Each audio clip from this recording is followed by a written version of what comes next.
Okay, so part two, using Vizcom and Sneakerlab, designing some trainers. So I've shown you very quickly how to draw a trainer and get it to render it. Next, we want to think about how can we really show off what we're creating here.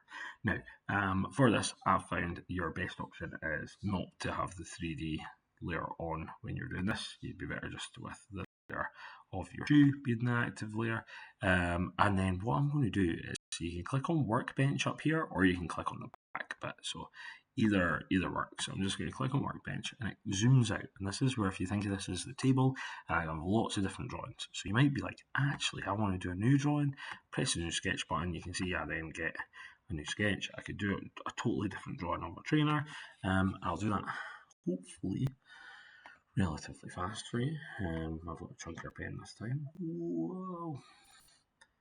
And you can see my mouse drawings are not getting that much better, but I'm going for a more square shape here. So I'm going to say red trainer with laces, rubber sole, renewable, sustainable. I'm going to be honest, my drawings are great, so I'm going to put it down here. I'm going to add some lines for the laces.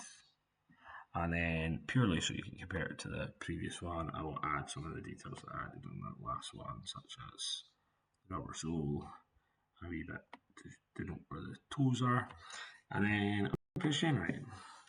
And that will generate. I've put the drawing influence down so it's not as high, and you'll notice that I've used an orange pen, but then in my prompt I've said it's red.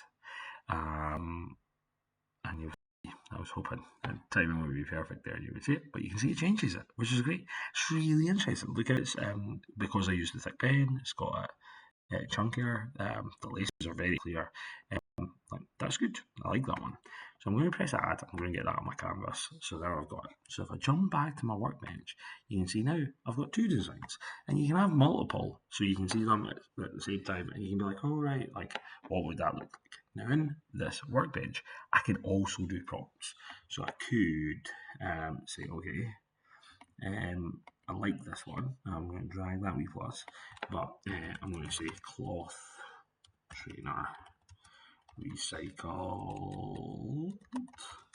if I can spell, materials. You can see the render tools are all here, drawing influences there, so I'm going to say, well, it's pretty good, not 080, thank you. And I'm going to press generate.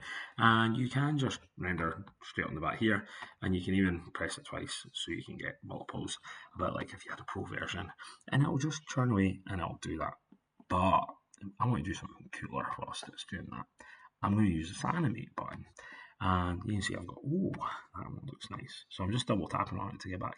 That really looks like recycled materials. That is a nice trainer. I like that one. So actually what I'm going to do is I'm going to say, well, I like these designs, but this one's cooler. So I'm going to take the plus over here. Again, middle mouse button if you want to scroll a bit on here. And I'm going to use animate, and then rotating camera around a trainer. I'm going to say type, I just want standard. You can see turbo is for quick, but I'm happy to wait. I'm not after it being super quick. I'm going to press the animate button. Depending on your internet, depending on the Vizcom, this will either go fast or slow. So you can see mine's taking me a moment, and what I'm going to do is I'm going to quick travel this video so you can see the end result. Okay, so we have our animation ready, and just so you can see it a bit better, we'll put it here, and we'll press the play button.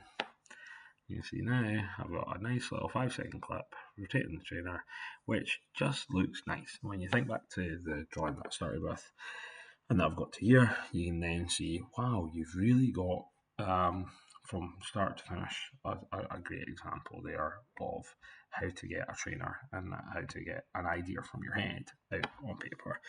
It will play in the short view here. Again, you could add more prompts and get multiple videos of animations here. The other thing we can do in the tools is things like add palettes, so more materials that we want to influence our render. But for now, I would suggest you focus on sketches, you focus on your prompts and the animating to get to the point where you've got a trainer. And then I'll do one more video showing how to export the 3D model so then we can get it over to Gravity Sketch.